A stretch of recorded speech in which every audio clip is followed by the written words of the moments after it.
Assalamualaikum warahmatullahi wabarakatuh. Kami dari kelompok Asam Sulfat yang terdiri dari Laura Cahya Dwi Agnes dengan NRP 015, saya sendiri Muhammad Fatanul Karim dengan NRP 028, Senisa Dwi Lestari dengan NRP 037, dan Mujiana dengan NRP 082.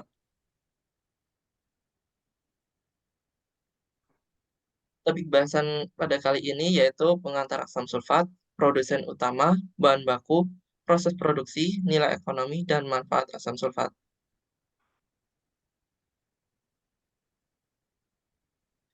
Untuk mengantar asam sulfat atau sulfuric acid adalah senyawa kimia yang terdiri dari atom sulfur, oksigen, dan hidrogen dengan rumus kimia H2SO4. Asam sulfat memiliki berat molekul atau Mr sebesar 98,07 gram per mol dengan densitas 1,84 gram per centimeter kubik dengan titik didih sebesar 337 derajat Celcius dan titik lebur 10 derajat Celcius. Asam sulfat adalah komoditas sektor industri dengan mencapai 60% dari total produksi di seluruh dunia. Karena komoditas ini sangat penting bahkan menjadi indikator kuatnya perekonomian suatu negara di sektor industri.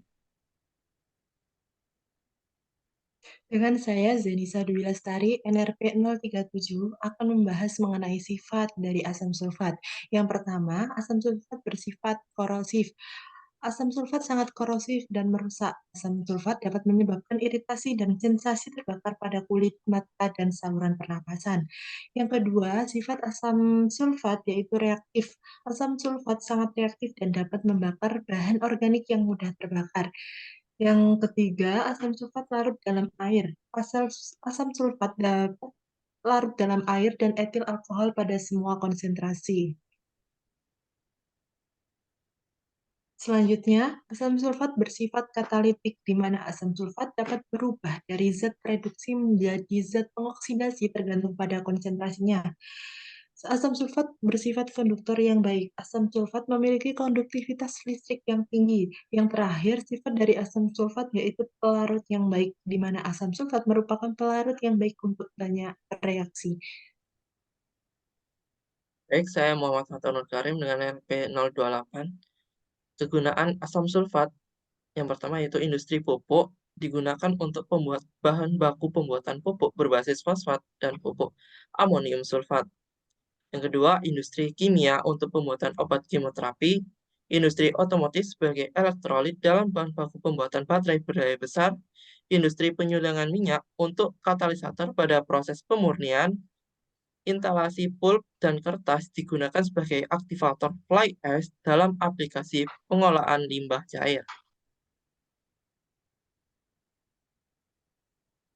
Berikut adalah grafik pasar global asam sulfat, di mana diperkirakan pada tahun 2023 sampai 2034 mengalami kenaikan harga jual pada asam sulfat. Berikut adalah produsen utama asam sulfat. Untuk produsen utama global terdiri dari Amal, PV Chemical Inc. Amerika Serikat, Golden Group, Swedia, dan yang lainnya. Untuk produsen utama di Indonesia terdiri dari PT Petro Jordan Abadi dengan produksi 600.000 ton per tahun, PT Liku Telaga Gresik sebesar 600.000 ton per tahun, PT Smelting Indonesia dengan sebesar 839.500 ton per tahun, PT Petrokimia Gresik dengan sebesar 1.170 ton per tahun, PT Indobarat Rayan sebesar 91.250 ton per tahun. Kemudian adalah saya, yaitu Lord Jaya di Indonesia Perdana dengan NRP 015 mengenai bahan baku. Bahan baku dari asam sulfat sendiri terdiri dari yang pertama adalah sulfur. Sulfur berasal dari hasil erupsi gunung vulkanik, pabrik, ataupun pelampukan batuan. Dan sulfur ini jika bersentuhan dengan udara akan menjadi sulfat. Yang kedua adalah oksigen. Oksigen berasal dari air oleh fitoplankton, cyanobacteria, ganggang, serta tumbuhan selama proses fotosintesis. Kemudian adalah air. Air dalam bentukan asam sulfat ini didapatkan dari sumur bor yang melalui tahap pengolahan, serta vanadium pentaoksida yang berfungsi sebagai katalis. Vanadium pentaoksida ini berasal dari biji vanadium yang diolah dengan natrium karbonat serta garam amonium. Kemudian vanadium ini akan diasamkan hingga 2-3 serta dicairkan pada suhu 690 derajat Celcius. Ini adalah sifat kimia bahan baku asam sulfat dan ini adalah sifat fisika bahan baku asam sulfat.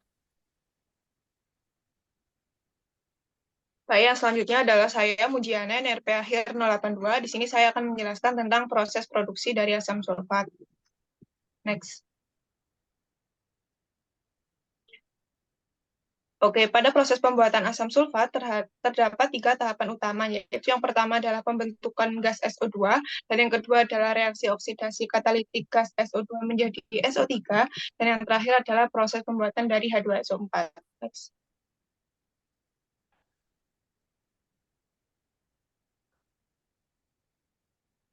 Pada tahap yang pertama, yaitu terjadi proses pembentukan gas sulfur dioksida, yaitu dengan membakar sulfur dengan oksigen di dalam furnace. Reaksi yang terjadi pada tahap 1 adalah sulfur yang berupa padatan ditambahkan dengan oksigen yang berupa gas akan menjadi gas SO2. Next. Pada tahap yang kedua, yaitu terjadi konversi sulfur dioksida menjadi sulfur trioksida atau SO3. Pada tahap ini, sulfur dioksida murni dan kering dengan oksigen berlebih dilewatkan melalui konverter. Kemudian, campuran gas dialiri ke katalis yang berupa vanadium 5 oksida atau F2VO5 pada suhu 450 derajat Celcius sampai 500 derajat Celcius dengan tekanan 1 atm. Reaksi yang terjadi pada tahap 2 ini adalah SO2 ditambahkan dengan O2 akan menjadi gas SO3 atau sulfur trioksida. Next. Pada tahap yang ketiga atau tahap yang terakhir, sulfur trioksida yang sudah dihasilkan dilarutkan dalam asam sulfat pekat untuk menghasilkan oleum, yaitu H2S2O7 yang berupa cairan kental. Reaksi yang terjadi adalah asam sulfat H2SO4 ditambahkan dengan gas SO3 akan menjadi oleum, yaitu H2S2O7 yang berbentuk cairan kental. Kemudian, oleum diencerkan dengan volume air yang sama untuk menghasilkan asam sulfat pekat. Reaksi yang terjadi yaitu oleum H2S2O7 yang berupa cairan ditambahkan dengan air akan membentuk asam sulfat. Kembali dengan saya, Zenisa Dwi Lestari, dengan NRP 037, di mana nilai ekonomi. Nilai ekonomi dari asam sulfat sendiri, produksi dunia asam sulfat pada tahun 2021 adalah 165 juta ton dengan nilai perdagangan seharga 8 juta dolar. Perdagangan internasional asam sulfat dikontrol oleh Konvensi Perserikatan Bangsa-Bangsa tentang Pemberantasan Peredaran Gelap Narkotika dan Psikotropika tahun 1988 yang meletakkan asam sulfat di tabel 2 konvensi tersebut sebagai bahan kimia yang sering digunakan dalam produksi gelap narkotika ataupun psikotropika. Di Indonesia, konvensi ini disahkan oleh Undang-Undang Dasar Nomor 7 Tahun 1997. Selanjutnya, manfaat asam sulfat. Asam sulfat adalah zat kimia yang sangat serbaguna dan penting dalam produksi farmasi, pertanian, dan pengelolaan limbah. Namun, asam sulfat juga bersifat korosif dan dapat menyebabkan luka bakar serius pada kulit dan mata jika bersentuhan langsung. Berikut manfaat asam sulfat. Yang pertama, sebagai bahan baku pembuatan baterai. Yang kedua, bahan baku pembuatan pupuk. Yang ketiga, bahan baku pembuatan deterjen. Selanjutnya, bahan baku pembuatan obat-obatan.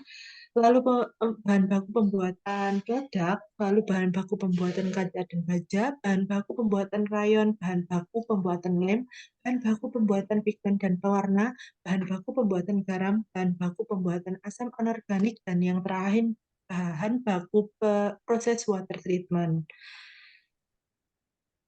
Sekian pemaparan dari kelompok kami. Kurang lebihnya mohon maaf. Wassalamualaikum warahmatullahi wabarakatuh.